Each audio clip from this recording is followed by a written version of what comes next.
আসসালামু আলাইকুম ভাইয়ের। একটা জিনিস দেখেন, খেয়াল করেন আপনি নাতল মেডিকেলের দিকে যে অটো রিক্সা, তারপর এদিকে বাস যায় উল্টা দিকে, এই যেতে প্রচুর পরিমাণে অ্যাক্সিডেন্ট হয়।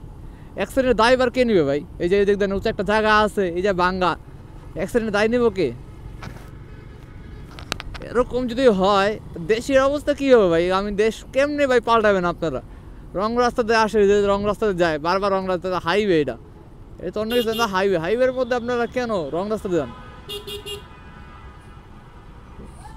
রাস্তা থাকতে যে আপনি আরেকজন, এই যে আরেকজন রং রাস্তায় ঢুকতেছে, কি একটা অবস্থা! মানুষে অ্যাক্সিডেন্টে মারা যাবে না কি যাবে কারো চিন্তা নাই। অন্ধকারের মধ্যে লাইটলি বাড়ি বা অটোরা আসে, দাম করে একদিন একটা টাইম, যে কোনো টাইমে একটা অ্যাক্সিডেন্ট হয়ে যায়, যে কোনো টাইমে।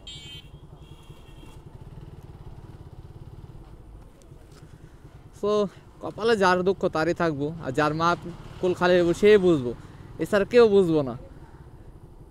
যারা রং সাইডে যায় ভাই, তারা প্লিজ রং সাইডে না যাওয়ার জন্য উন্নতভাবে হাত জোর কইরা আপনার কাছে মাপ চাচ্ছি ভাই, ক্ষমা চাইতাছি ভাই। আপনারা কেউ অনুরোধ করতেছে, আপনারা কেউ ভাই রং রোডে ঢুকেন না প্লিজ ভাই।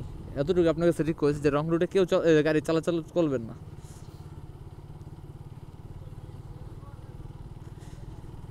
তেল বললাম